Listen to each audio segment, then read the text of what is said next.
Hello and welcome to the Pulse podcast, a brand new podcast for your feed, which is all about the life and death of the automotive industry as told through the eyes of a former automotive engineer and an entrepreneur, Dan Caesar. Dan, do you want to give the audience a little bit of an overview as to what to expect from this brand new feature? Well, we have a ringside seat, don't we, on what's going on in the automotive industry. We're at that kind of junction point of electric vehicles taking over, but it is a fraught changeover. And there are so many stories daily that we actually felt that rather than Robert's almost breaking news episodes that we do monthly on our channels, something a bit more regular that kept a pulse, so to speak, of what's going on in the automotive industry would be useful. It's a time of great consolidation. So we're going to cover that here for you every Thursday. As well as, offer some little nuggets and tidbits from across the industry, hopefully keep this super interesting. And you're so right, we do have these ringside seats and we have to learn so much and read so much. And we're like, we should probably do something with this knowledge and share it a little bit, perhaps. So that's kind of how this came to fruition. But yeah, we're excited to see how it goes. And this is going to be part of a family of podcasts as well. So we've got the regular podcast that you and Robert host with industry insight on talking to people. So that's going to be called Spark as of now. And also we've got a new one coming in the new year called Tech in China, as well as Robert's Almost Breaking News is going to get a bit of a zhuzh up, and it's going to be called Fuse from the new year as well. We're not busy at all. We are twiddling our thumbs, doing absolutely nothing at all times. But of course, because this is the Fully Charged Show Productions umbrella, all of these podcasts will be able to view if you want to see our lovely faces on YouTube, but you can listen to them straight into your ear holes on any podcast platform as well. So Dan, before we get into our three stories today, what have you been up to? What's been occupying your world in this automotive transition?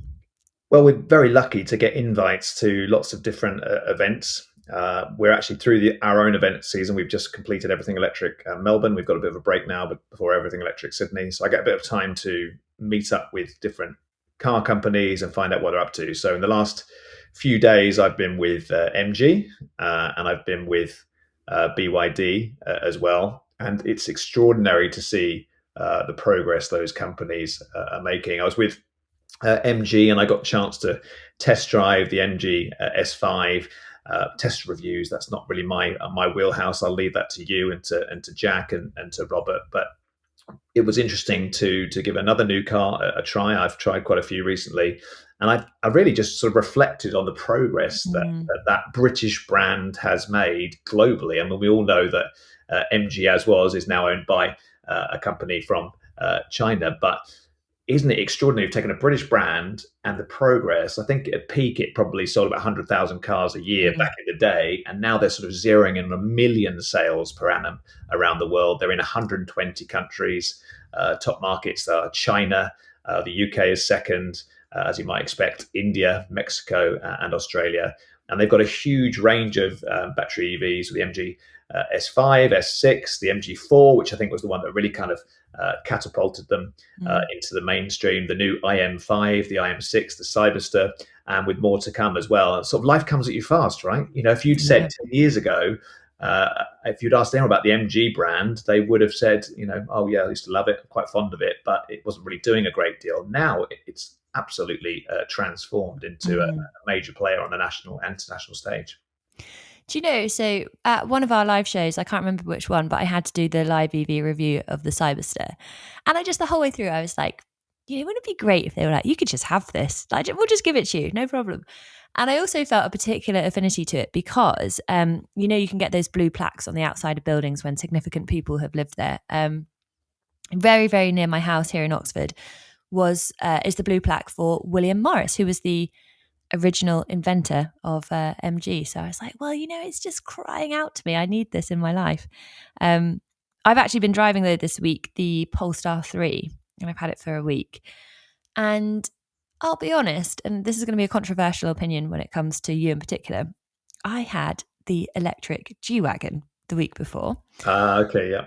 The review of that is coming soon, and I totally accept that it is an outrageous, ridiculous car that nobody needs, and yet was such a guilty pleasure. It was really fun. Terrible EV, I will say, terrible range, but anyway. So in getting the Polestar 3, it felt comparatively very sensible. However, I have been absolutely blown away. I drove up to a shoot in Leeds yesterday, came back, obviously. It's amazing. I would genuinely, again, love to have one. And that's the problem. We drive so many good things and it's hard to whittle down the list. Yeah, no, I've been very fortunate to drive a lot of very good cars this year, including Polestar 4, which I loved as well. It's a bit like being Mm. a kid in a candy shop, but really, when you actually looking to put your money down and buy one of these things, it's a totally different ball game. But the offering now, the amount of different cars available, electric cars, is just extraordinary, and it really is actually we're spoilt for choice. Yeah. If you're going to buy one, it's very, very tough. Hence why we do, and lots of other people do, lots of test drives around the world because that's a great way to compare and contrast. Well, I think the latest stat is that there are over 130 different electric vehicle models currently available in the UK. But that probably is a perfect leaping off point for us to talk about the highs and lows of this electric vehicle world. All of that to come. But first, a teeny tiny advert break. This episode is brought to you by Hankook. The Hankook Ion tyre is built exclusively for electric vehicles, engineered to deliver what EV drivers need most: confident grip, quietness, energy efficiency, and long mileage. As the official tyre partner of Formula E, Hankook proves its EV technology is at the highest level of performance and brings that same innovation to every Ion tyre on the road. Story one. What have we got, Dan? Well, I noted this week that XPeng have hit the million car mark, and it was kind of interesting because we've known about that business for a long time. We've probably featured them on the Fully Charged show, as was Everything Electric, through the eyes of Elliot Richards in Shanghai over the last 5.5 years. And they definitely fall into that bucket of the companies, will they make it? Now, they're actually doing really quite well at the moment. We all know that in China, the 5-year plan, the new 5-year plan, for example, EVs are sort of deprioritized. They're not one of the top sort of priorities anymore. And that's a sign of the market maturity. It's a sign of China effectively saying, off you go. You now have to survive on your own 2 feet. And we think XPeng have got one of the most interesting businesses out there. Juxtaposition is Tesla, because actually what XPeng is doing extends way beyond the car. And I remember when we first started covering XPeng back in 2020 or thereabouts, there was actually some controversy around the fact that an engineer, ex-Tesla engineer, had stolen some of the source code Of and had course, yeah. used that for autonomous driving with the XPeng. Now, XPeng were exonerated from that. There were sort of forensic people who went into the source code to see that that was not the case.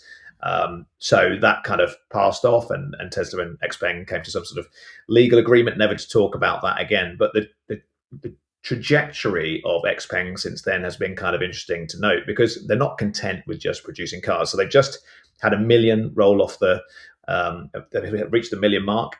They sell, just to remind people, a few cars under the XPeng brand, but they've also got a sort of more affordable brand called Mona as well, which we've seen in Australia doing very, very well. All of their cars are pure electric, apart from, I think, the new X9, which I think has an E-Rev version, a range extended version as well. But actually, to look at XPeng now, you have to look at the whole story.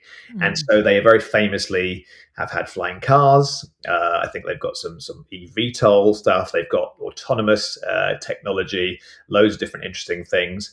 Software is very, very high standard. And the thing that I couldn't help remark recently, I don't know if you saw it, was they actually unveiled their iron humanoid, a robot, in the most spectacular fashion. So Xiaopeng has actually kind of beckoned the iron robot onto the stage at a recent launch they did. And there were insinuations that, in fact, it wasn't, it was a man or a woman who was actually in a suit, basically, because its walking style was so lifelike. So on stage, actually, they actually cut the leg of the robot open to show that it was just circuits and actuators beneath that kind of synthetic skin.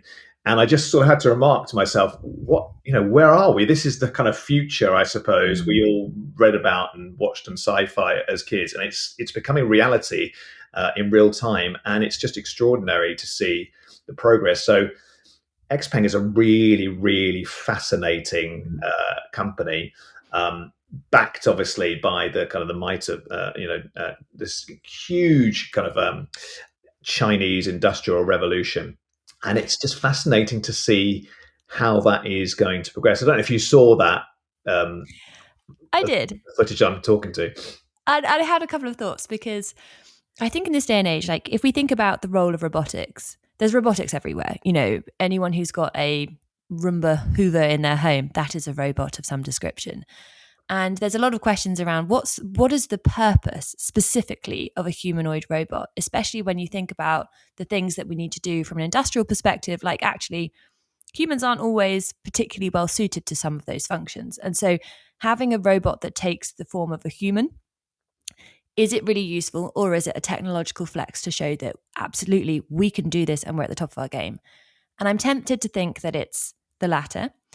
I also think there's something around how we picture humanoid robots as we still need to be in control of them. They are subservient to us, blah, blah, blah.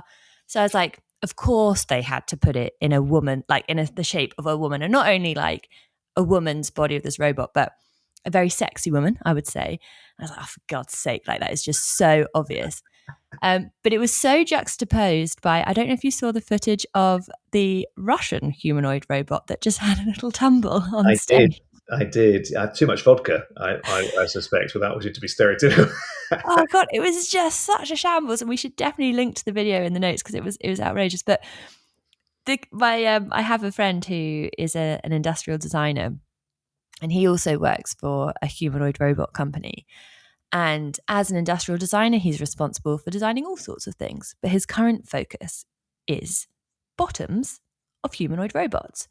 And actually, this is an interesting challenge because you can't make it too sexy, or you can't make it necessarily look like too much thought has gone into this design process either. And so I say that because I'm like, it's just fascinating that we live in a time where that is even a question and work stream being considered. And you say it all the time, the future's already here, it's just not evenly distributed yet. But that is such a good Can I say, example of that. never introduce me to that person, because I won't be able to resist the temptation of saying, how did you get into robots' bottoms? Childish as it may be. What a career. But I mean, the reality is that to what extent, as you say, are robots going to be real? Whether they're going to be in humanoid form, they're going to be doing other things.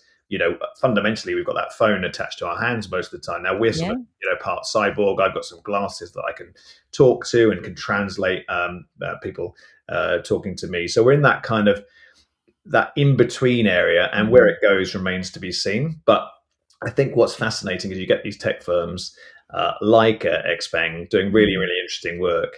And to what extent is the robot, is iron sort of, a halo technology to actually get people interested in the company itself? Because the XPeng P7, the new one that they've more recently unveiled, the kind of refreshed version of that, I saw it in Munich not so long ago, is absolutely stunning car. Fundamentally, I mean, they're still a car company, but like Tesla, they're sort of flexing in other areas. And yes, what is real, what is fake? That is going to be the defining question, I think, of the next decade for all of us. And I think just listening to you there, actually, you said tech company. XPeng is a tech company.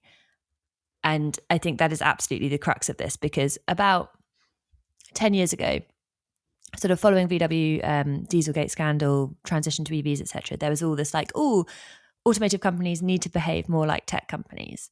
And actually the new ones can, because they don't have that legacy to kind of, plonk that tech focus onto.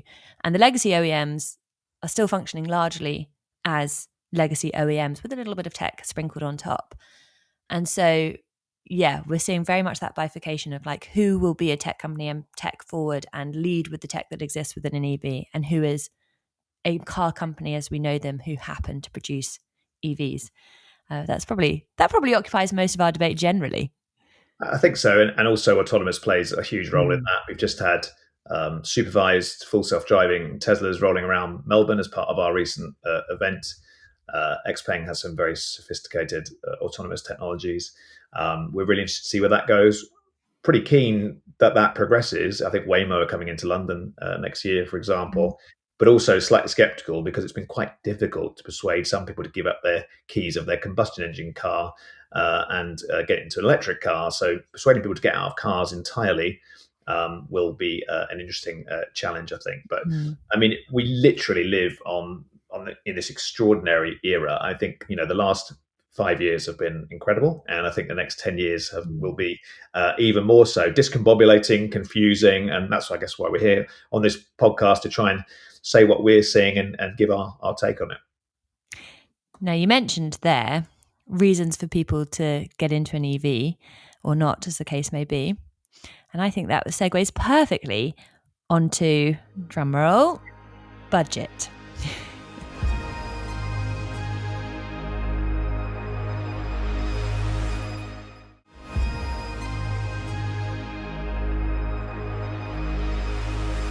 So we are recording this on Thursday morning. It will go out on Thursday afternoon. And yesterday, Rachel Reeves announced, it was the budget announcement here in the UK. There were some positive things in there, and safe to say there were some things that we need to unpack. Do you want to give us the highlights and lowlights? Yes, I mean, the reality is that we have the luxury of taking a big helicopter view, looking globally. I take a particularly keen interest in the UK, but I have to say I kind of look at it slightly askance. I'm kind of thinking, well, what is going on with policy around the world? What's going on with uptake around the world? The UK is just one of those markets. But what's been interesting in the UK is it definitely plateaued between 2022 and 2025 as a result in terms of EV uptake. A range of subsidies being withdrawn, weakening of the zero emission vehicle mandate. And the last 12 months have actually seen us sort of start to grow again. So now at the point of recording, about 1 in 4 new cars sold is pure electric. The used market is getting some traction now, and 1 in 20 cars sold in that market is now pure electric. And as we know, when people get in electric cars, typically they don't go back. So progress is being made, that's for sure. But we look with real interest at what's going on around the world. And I would say, everyone talks about Norway, of course they do, but they've had consistent, stable policy support for EVs for a couple of decades. Similarly, in China, there's been very consistent support. And then what we're seeing is, this kind of flick of a switch on and off from politicians all around the world in other places. So in the US and Canada, rebates have been pulled. The result has been, huge downturn in EV uptake in those countries. We saw the same in Germany 18 months ago. At the end of last year, the Dutch market, which was flying, saw some increased taxation on EVs, which meant that EV sales sort of collapsed temporarily. They're up again. And there's this kind of seesawing effect, which is an absolute nightmare if you're in the automotive industry, because you want to plan, you want to work out where sales are coming from. At the moment, the UK is relatively stable. And I think we have to be positive that generally we're in quite a good place. The market is growing. There is an electric car grant that's just been extended by another £1.3 billion. So this is the £3,750 that's available off an electric vehicle below a certain price point. I think it's below 35,000, I think. 37,000. But the reality is that full grant's only available to a handful of cars. Most of the cars are getting the £1,500 grant. But nonetheless, that was announced in the summer. It has had a positive effect. A few people are debating how positive that effect has been. I can tell you I was in a Ford dealership 2 weeks ago with the Department for Transport, with Keir Mather, who's the new minister for that area. And I talked to people who just bought Ford Puma Gen E's, very nice car, and they had done so because of the electric car grant. And so we've done some video on that. I've got video proof. People say, no, I wouldn't have made this move unless the electric car grant existed. So that's really interesting to see and hear that directly from buyers. Yeah, and actually, I saw a news article on Auto Trader and this was published in October earlier this year, and they said that searches for eligible models since the electric car grant has been announced are up 118%. So they are seeing a profound uptick in that interest.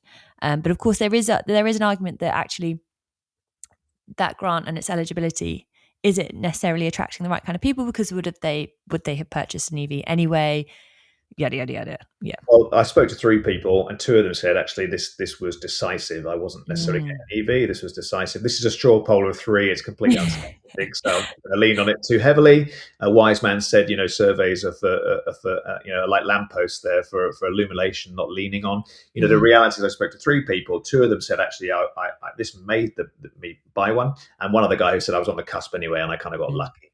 Yeah. But the reality is that just the government standing up and saying, actually, we support EVs gives that technology a degree of subconscious legitimacy that means that people do go, actually, okay, this is the direction of travel, I will go in that direction. Because people in the UK are kind of quite scarred, I would say, by what happened with diesel. Government recommending people get into diesels, and look how that turned out. So the electric car grant has had a positive effect. It feels like a bit of a sugar rush, a bit of a low calorie way of getting people in. We think education is the best way to get more people in, to make them realize that these cars are actually cheaper and better, and just repeat that as a mantra. But what we've seen in the budget, longest answer to your question ever, is some other little tweaks. So pay per mile now is something that is being mooted for 2028. 3p per mile, yeah.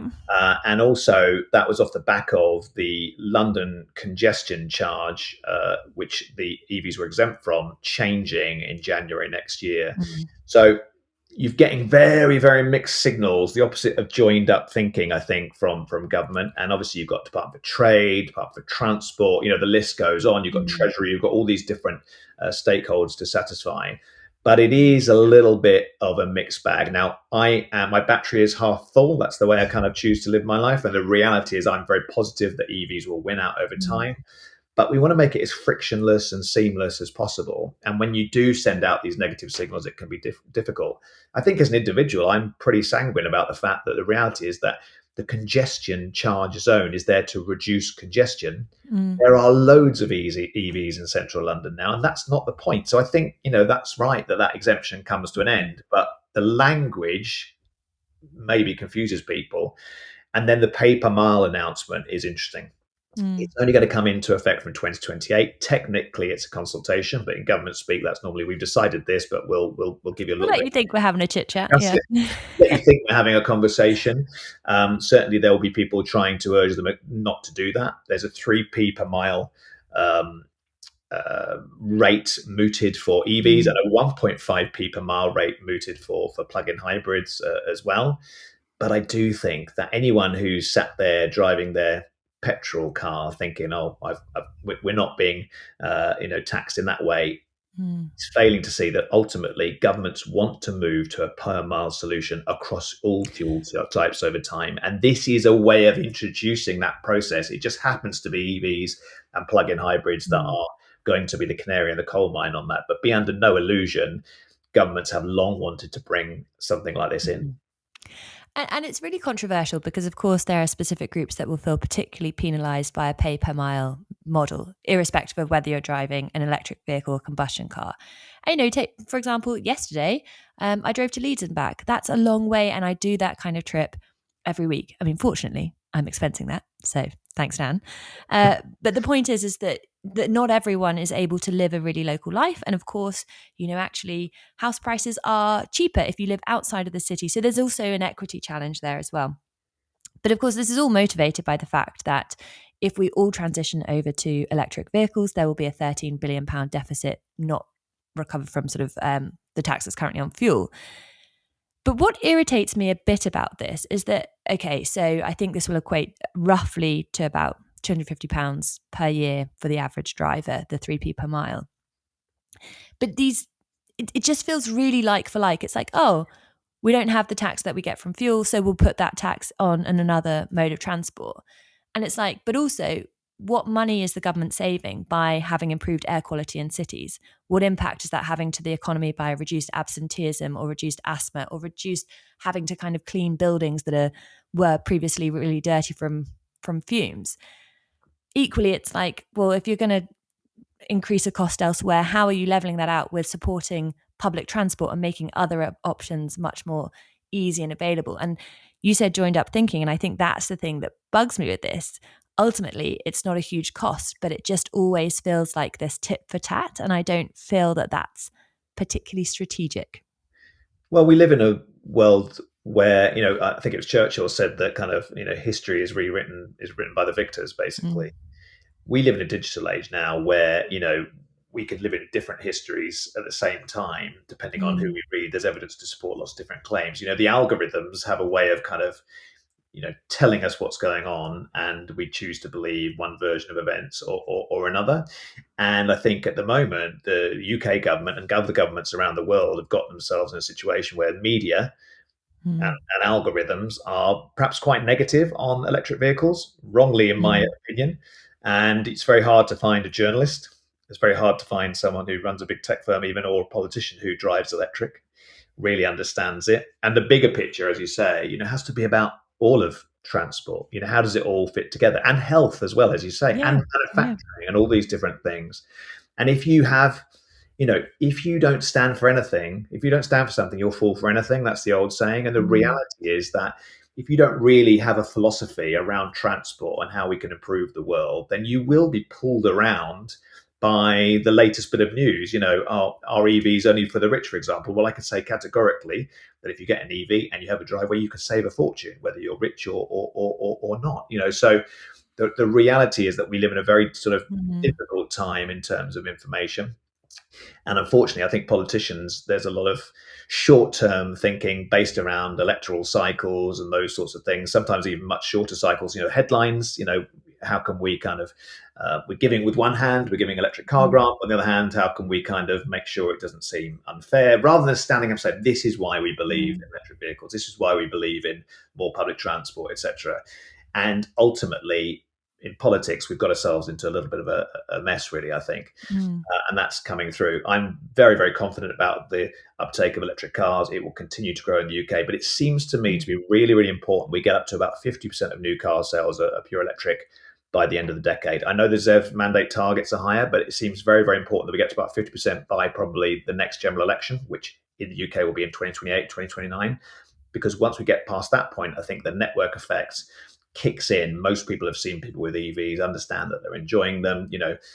All the problems that the Daily Mail might have you believe are coming don't actually exist. And I think that's going to be a sort of crucial tipping point, because the next election in the UK, for those that don't follow it closely, I think is going to be highly consequential.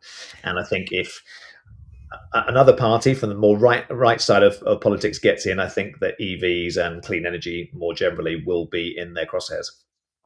Oh, 100%. And I think that is something that we definitely need to continue talking about in this weekly podcast. But it is interesting, I think, those sort of the different things that happen at the different percentages of vehicle uptake. And a lot of the policy support that we had in the early days was at a point in time where the EVs weren't as brilliant, because that's what happens with a new technology. It takes time to mature. But also you have these bunch of early adopters who are just kind of willing to accept inconvenience because being first is cool and they can be really passionate about these technologies. And obviously you need a bit of incentive support to get that kind of groundswell going. But equally, these early adopters will just do it anyway. And then it's strange when you tip over into that early mainstream, because whilst people absolutely may care about the environment, in a world where the cost of living is our number one concern, actually cost, convenience, comfort are the priorities. And in order to maintain those things, you also have to have that consistency of policy support. And it was interesting, I did an interview yesterday, and this was not to do with electric cars. It was actually to do with electric heating. And the CEO of this company, I said to her, what would be the one thing that you'd ask for from the government? And she was like, the government is incredibly good, actually, at supporting innovation and ensuring that we can sort of come to fruition initially. She's like, they are less good at providing that long-term consistent support to ensure that we get that ongoing adoption and can tip over into those really critical percentages that just mean this becomes, the momentum is such that you don't need that same kind of push. And I just hope that, loads of things in here that are positive. For example, the fact that the electric car grant's been extended, things that kind of feel contrary to that, the 3p per mile, blah, blah, blah. It just requires that consistent message so people can be sure that this is the right direction of travel as well, in my very humble opinion. We need to build, as they have done in Norway, cross-party consensus over the long term that actually EVs are a good thing. And the reality is that organisations like Electric Vehicles UK, which is something I'm involved in, are trying to build that consensus cross-party. But it does seem to me that as an industry, the EV industry has got too hung up on charging, let's say, and infrastructure as an Achilles heel, and has focused too much of its time on that. So the industry has in fact been leading with its chin.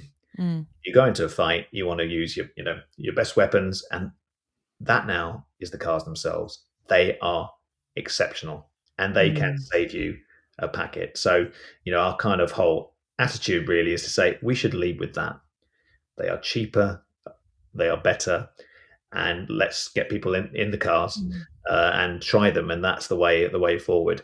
And that includes politicians. Let's get them in the cars. That includes people from the media. Let's get them in the cars, because until you've really sat in one for a little while, you don't know. But I'm telling you, these cars are superior to what's been out there before, and I've saved a fortune. That might be tougher over time if the paper mile thing comes in 2028. But that's still 3 years away. And as we've seen, a lot can happen in politics in 3 weeks, let alone 3 years. And also over that mileage, you're saving roughly £1,000 in fuel, and then you're paying about £225 in the 3p per mile. So everyone needs to do the maths for themselves. Even with per mile, driving EV is far better economically. So the reality is that nothing changes, but certainly it is time for more doubt, I think, which we can ill avoid. So just before we move on to our third and final story for today, I'd be really intrigued to get Rory Sutherland back on the podcast, because, and I'm basing this on nothing other than my own brain, but I do think that there's we as humans are not always totally rational, as we know. And my perhaps grievance with the 3p per mile is that it forces you to think about every mile that you drive, which long term is a good thing, because we should be reducing the amount that everyone is driving to reduce congestion. Whereas money that you get at the start of the purchase, you can be quite short term and you can kind of forget that happened. So it's what could have been more effective? Having the electric car grant, so the £3,750 off a car, or free charging for a year. And then you really see your total cost of ownership reducing on a month by month basis compared to combustion engine equivalent. Anyway, I'd love to get Rory back on to talk about impacts of like flash in the pan versus sort of ongoing support, and how that sort of changes your reaction to a new technology. Yeah. The budget, that could be nonsense. The budget is a big stick, but Rory would talk to nudging, how do we nudge people in the right direction? How do we do it without them even realizing, the budget, unfortunately, is a big broad brush, and it has some positive and negative impacts. But yeah, I mean, batteries half full. EVs will be the dominant powertrain. That's the way it's going to go. But how quickly we get there depends on, making this journey as frictionless as possible. And we will link to the podcast with Rory, because it was brilliant, because I had to do so little work, because he is absolutely fantastic and his brain is astonishing.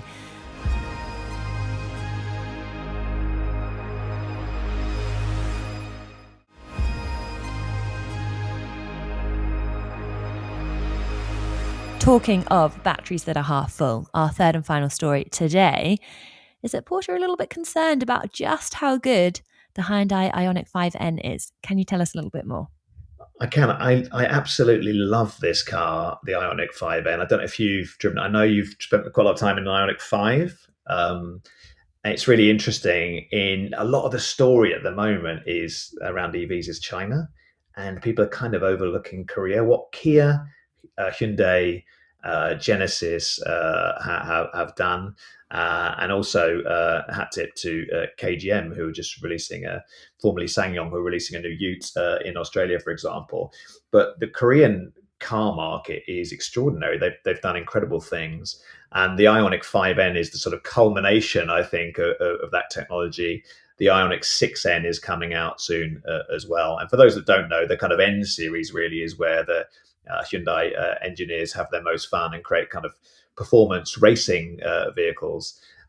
You can buy an Ioniq 5N in the UK, and you can have an incredible experience. And Porsche have noticed this. We did an episode, Jack Scarlett did an episode not so long ago, when we actually asked the question, has Hyundai really outdone Porsche? And in terms of the money, if you took a Ioniq 5N and a Macan, you're going to enjoy both of those experiences, but obviously one is much cheaper than the other.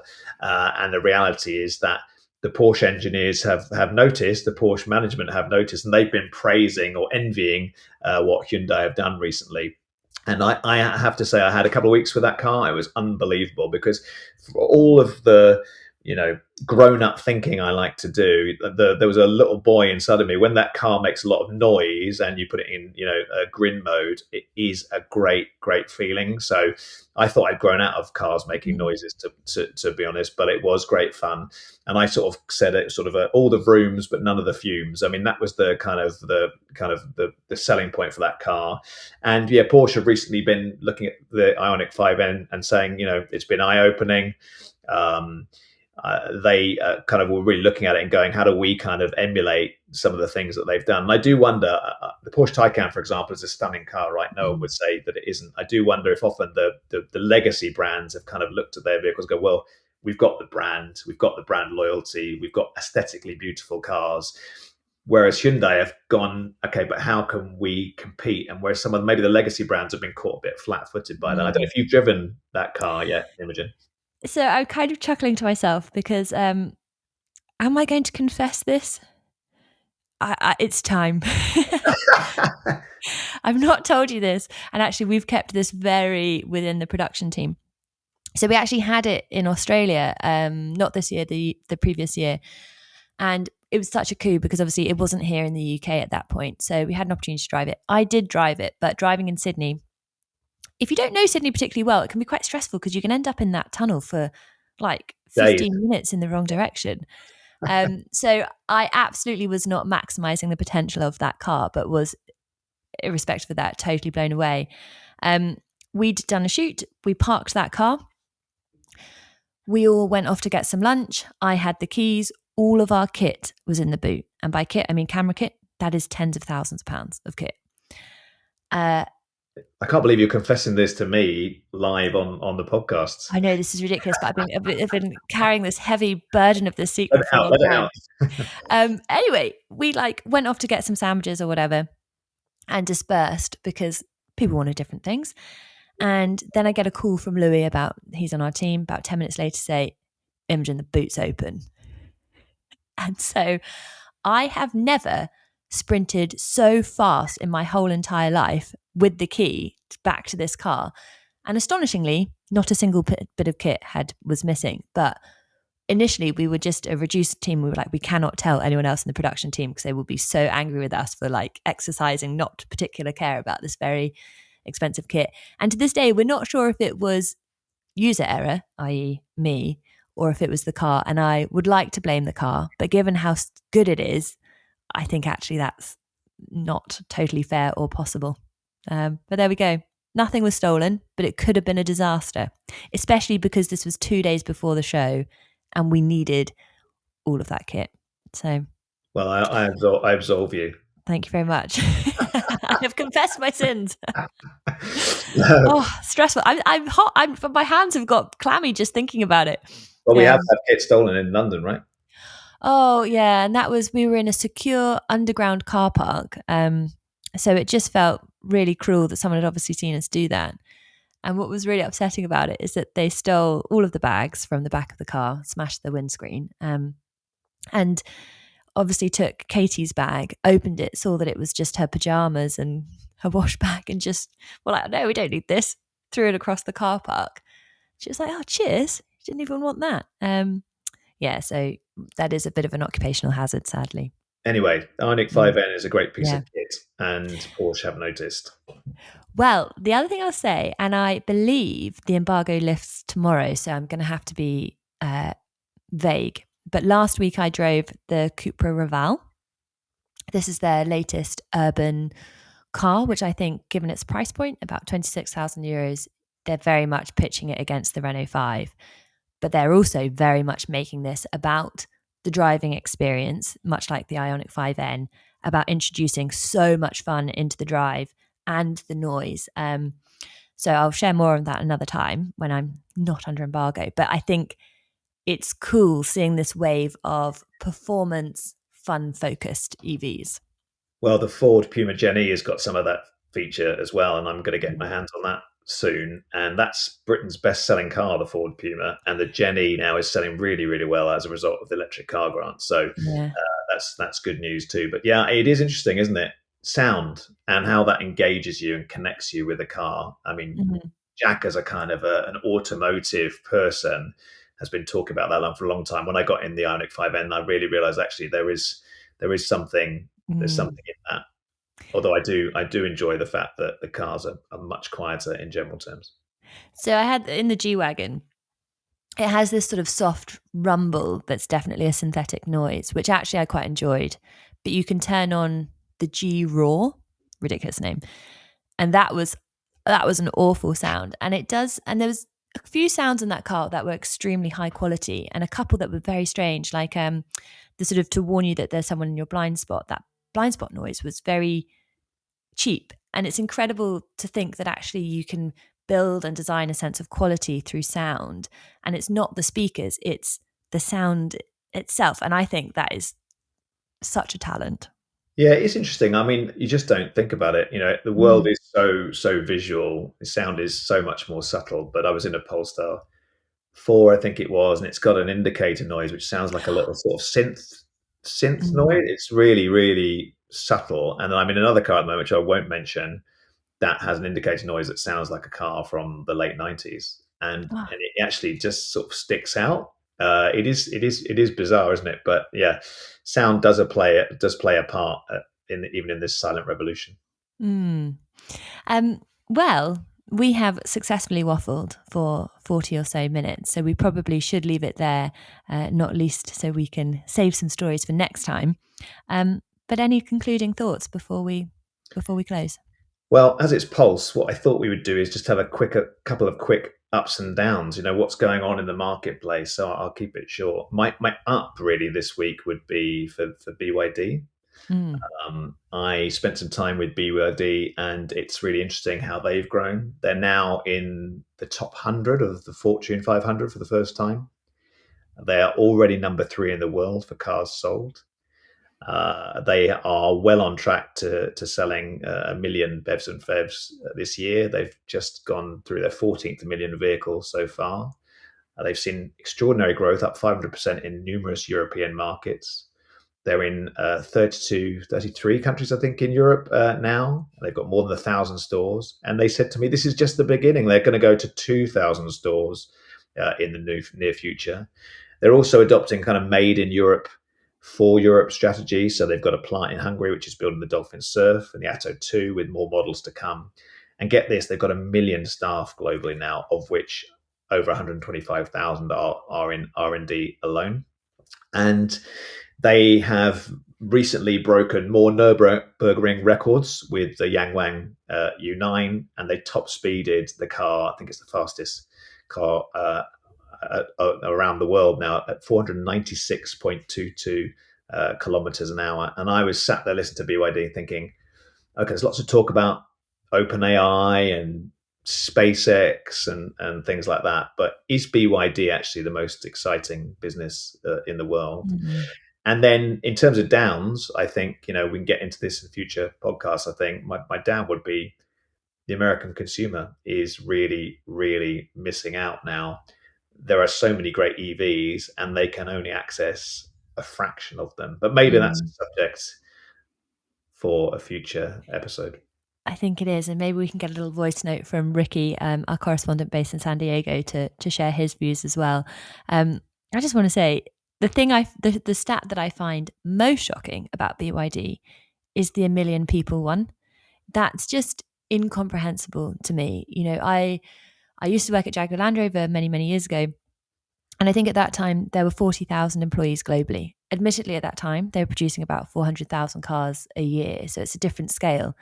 But 40,000 people to me seemed incomprehensible.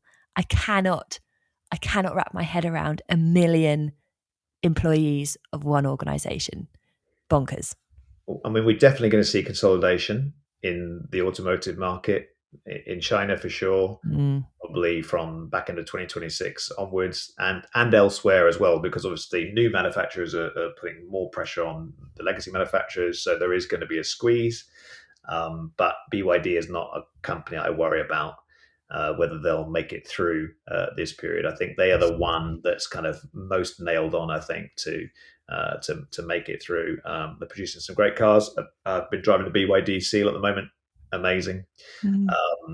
But yeah, we will share, I guess, all of our insights, the events we're going to, the things that we're seeing kind of behind the curtain of the automotive industry every Thursday on this Pulse podcast. And we look forward to getting into more detail. But I think probably talked enough today, right? I think we've had quite enough. And we'll say thank you to George from our team who will be editing this particular episode. And as ever, that's it. If you have been, thank you for listening or watching.